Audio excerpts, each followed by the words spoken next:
The Chicago Bears are heading into a crucial showdown against the Las Vegas Raiders. And there's one thing they absolutely cannot afford to let happen on Sunday. They cannot let Gentry find his rhythm. If Gentry finally breaks out, this game could quickly tilt in favor of the Raiders. Both teams are sitting at Uma Vittoria y Duas Derrotas. In a league where momentum can shift in an instant, this early season battle could very well shape the trajectory of both franchises over the coming weeks. Now, on paper, Gentry hasn't been that guy yet.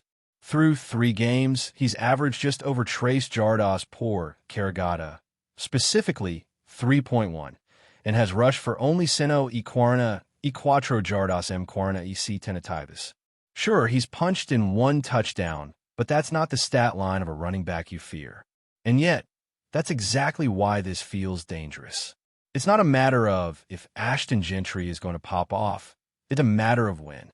And if the Bears aren't careful, that moment could arrive this Sunday. There's a fine line between a running back struggling and a defense giving him life. And when you look a little deeper, the Bears' rushing defense might just be the perfect cure for Gentry's slow start. Chicago is currently ranked 26th in the league in rushing yards allowed per game, giving up nearly 140 yardas por partida. Even more concerning, they're allowing 5.5 yardas por carregada, the second worst mark in the entire NFL. That's a glaring weakness, and you better believe the Raiders' coaching staff sees it as an opportunity to jumpstart Gentry's season. What's fascinating here is that Gentry's raw numbers don't even begin to tell the full story. According to Next Gen Stats, he's currently ranked as the 3rd worst running back in the entire league in rushing yards over expected, sitting at -53. That means based on game situation, field position, blocking, and defensive alignment, he's left 53 yards on the field that he should have gained. To put that in perspective, elite backs like Jonathan Taylor are on the opposite end of the spectrum with positive yardage. Taylor's at 60 over expected, while someone like David Montgomery is leading the league with more than 100. Gentry, on the other hand, is underperforming in a metric that essentially tells you how well a back is reading and reacting to the opportunities in front of him. So what's the problem? Is it all on him? Not quite. This is where the film starts to matter more than the numbers. Gentry has actually gained 101% of his rushing yards after contact. Yes, you heard that right. He is 145 yardas after contact, even though his total yardage is 1 yard less. What that tells you is simple. He's getting hit behind the line constantly. That offensive line in front of him, it's not getting the job done. He's being forced to create something out of nothing almost every time he touches the ball. And when you look at the Raiders' offensive line grades, the tape confirms it. Outside of Colton Miller, it's been shaky at best. Dylan Parham hasn't impressed. Jackson Powers-Johnson, when he's seen the field, has struggled. Alex Kappa has had his moments, but hasn't lived up to expectations either. No matter who's lined up at guard or right tackle, the push just isn't there. The Raiders are asking Gentry to perform behind a line that doesn't consistently open running lanes. And in the NFL, that's a tall order for any back, especially a young one. Even with all that's stacked against him, Gentry still brings something to the table that cannot be overlooked: physicality. He plays with violence. When he sees daylight, he hits the gas. He's got that low center of gravity, a strong base, and the ability to finish runs. And Bears head coach Ben Johnson is clearly aware of that. He praised Gentry as a phenomenal player, noting his power and his ability to punish defenders who don't come in with proper pad level. That's not lip service. That's a coach trying to drill urgency into his defensive unit because he knows what's at stake. The concern for the Bears is that the defense hasn't been wrapping up well this season. The tackling's been inconsistent. They've allowed chunk plays on the ground far too frequently. And that's how a guy like Gentry gets going.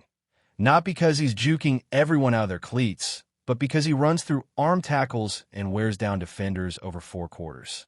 If the Bears' front 7 doesn't bring intensity and discipline on every snap, this could spiral in a hurry. And here's where things get even more critical. If the Bears allow Gentry to find success on early downs, that opens up the entire playbook for the Raiders. Their quarterback, Geno Smith, has shown a tendency to get risky when he's forced into third and long situations. That gunslinger mentality, it's a double-edged sword. Just last week against the Chargers, he made a few head-scratching decisions that cost his team, including a brutal interception in the end zone when a field goal would have kept the game within one score. He's already thrown cuatro intercepticos tres jogos, and when the run game isn't clicking, the pressure ramps up. That's when defenses can pounce. But if Gentry gets rolling and the Raiders find themselves in 2nd and 5 or 3rd and 2 more often than not, then Geno doesn't have to force it. He can lean on play action, he can take safer throws, and the entire dynamic shifts. That's why this isn't just about stopping the run. It's about controlling the rhythm of the game. It's about dictating the terms of engagement. It's about forcing Geno Smith into those uncomfortable spots where he has to take risks. Because that's when the Bears' defense can capitalize, just like they did last week with 4 takeaways. So, the mission is clear. Keep Gentry under control. If you can hold him under cuatro yardas por carregada, you're doing your job. And yeah, that might not sound like a huge win, but compared to the 5.5 que você tem permitido agora, that's progress. That's the kind of improvement that could tilt this game in your favor. And it's not just about statistics, it's about sending a message. About showing that this defense isn't going to be a get-right game for struggling offenses. Not anymore. Now, let's talk confidence. On a scale from 1 to 10, where's the faith in this Bears run defense? Honestly, 5 feels like a fair number. There's reason for concern, no doubt. But there's also reason for optimism. You've seen flashes. You've seen moments where they've tightened things up. And if the Bears can bottle up Gentry early, make the Raiders one-dimensional, then the door swings wide open for big defensive plays. Geno will give you at least one chance to take the ball away. He always does. You just have to be ready when that moment comes. And this game, more than most, is going to hinge on that balance between controlling the ground game and seizing those turnover opportunities. It's a delicate dance, but it starts up front. It starts with pad level. It starts with discipline. And it starts with making sure Ashton Gentry doesn't choose this Sunday as the day he announces himself to the NFL. Because if he does, the Bears could be staring at another long afternoon. If there's one thing the Bears cannot afford to do on Sunday, it's giving Ashton Gentry any sort of early confidence. Because once a physical back like him starts to feel the game, everything changes. He runs harder. He attacks lanes more decisively. He trusts his instincts. And when that happens, it's no longer about schemes or matchups. It becomes a battle of will. That's where the Bears have to respond. Because right now, despite all the struggles Gentry has faced, the ingredients for a breakout are simmering just below the surface. You can sense that the Raiders are itching to get their run game going. They've tried to stay balanced through the first 3 games, but the inefficiencies on the ground have forced them into more predictable passing situations. That's not where they want to be. They don't want to be leaning on Geno Smith to throw it 35 or 40 times a game, especially with the inconsistencies he's shown in his decision-making this season. The formula they're chasing is simple. Feed Gentry, get into short yardage situations, open up the playbook. And with the Bears giving up over 5 yardas por tentative on the ground, that formula is just waiting to be executed. Let's not forget, the Raiders' offensive identity is still forming. With a new system, a mix of young and veteran players on the line, and a running back still adjusting to the speed and complexity of NFL defenses, they're in that early season gray area. The kind where one good performance can spark momentum. And that's what makes Sunday dangerous. Because if Gentry starts ripping off runs of 6, 7, 8 yards, suddenly the whole vibe shifts. The play action becomes more believable. The Bears linebackers get caught in hesitation. The defensive backs get left on islands longer than they should. And a game that felt winnable in the first quarter suddenly feels like it's slipping away. Now, it's important to understand how Gentry plays. He's not a finesse runner. He doesn't dance in the backfield. He's a north-south guy with underrated burst. And when he lowers a shoulder, he brings every pound of his frame with him. He thrives in chaos. Broken plays, muddy blocking schemes, defensive linemen getting upfield too quickly. Those are his comfort zones. He can create yards and messes. But what he hasn't shown yet is that ability to consistently find the right gap and explode through it. His vision has been shaky, no doubt. He's missed some obvious cutbacks, but that's often the case with rookies trying to process the game at full speed. And that's why, if the Bears don't capitalize on his hesitations now, it's only a matter of time before he starts getting comfortable. What the Bears defense has to do is suffocate him early. Don't let him fall forward for 3 or 4 extra yards after contact. Don't allow second and short to become a norm. If Gentry's average goes up to 4.5 or 5 yards per carry, then Chicago's defense will be playing from behind all day, not just on the scoreboard, but in terms of energy, field position, and time of possession. That's the kind of slow bleed that loses you games. Another huge concern? Tackling. You can't talk about Gentry without mentioning what happens after the first hit. He breaks arm tackles. He keeps his legs driving. And if the Bears come in high or out of position, he'll make them pay. That was the scouting report on him coming out of college, and it still holds true. He runs angry. He finishes runs. And that's where guys like Tremaine Edmonds, TJ Edwards, and Jaquan Brisker need to show up big.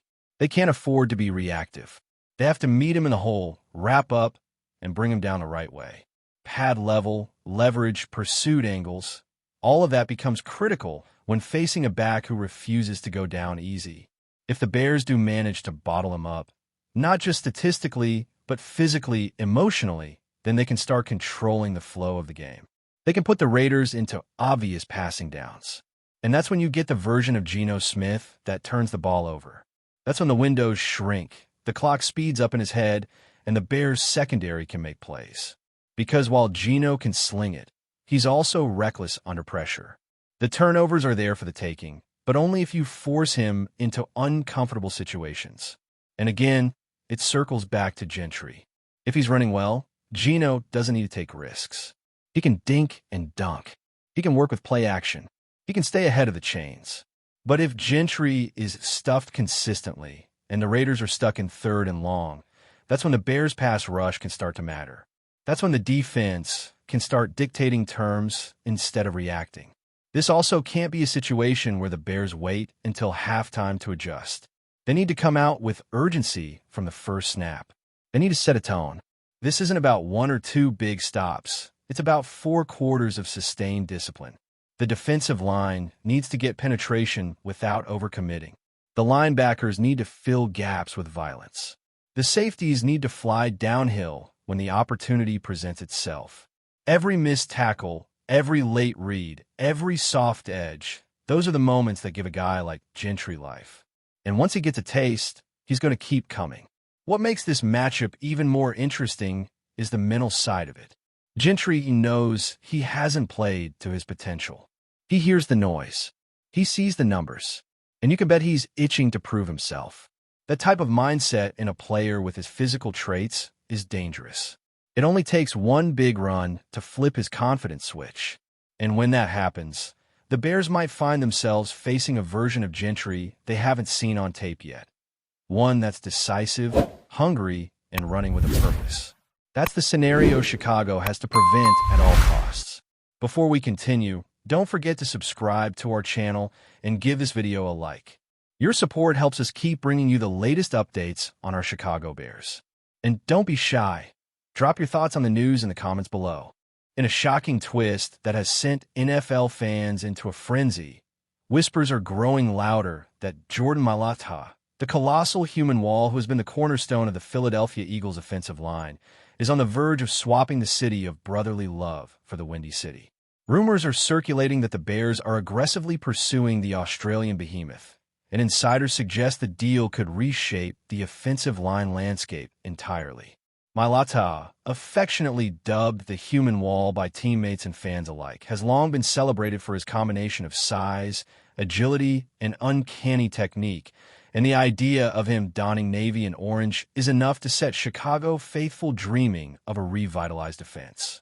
Sources close to the matter hint that the Bears see Mailata not just as a blocker, but as a transformational force, someone capable of elevating their offensive line to elite status virtually overnight.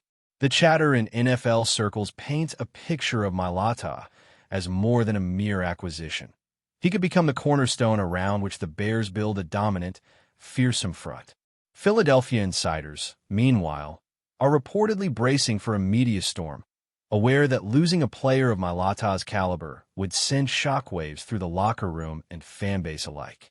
The whispers have grown so persistent that betting odds are quietly shifting, reflecting the growing belief that a trade may indeed be imminent. Analysts are already speculating how Mailata's unique skill set would mesh with the Bears' offensive schemes. Could his agility and massive frame finally give Chicago the protection it's craved for its quarterback? Could this move mark the beginning of a new era where the Bears line is feared as much as any in the league? While nothing has been confirmed, the rumor mill shows no sign of slowing. Social media has exploded with clips of Mailata's highlight reels, and fans for both cities are weighing in with fervent opinions, imagining scenarios where he single-handedly changes the dynamics of every down. If these murmurs prove true, one thing is certain. The NFL world is about to witness an offensive line revolution, and Chicago may never look the same. That's it for this update. If you enjoyed the video and want to stay updated with exclusive news about our Chicago Bears, be sure to subscribe to our channel and hit that like button. We can't wait to hear your thoughts in the comments. See you in the next video.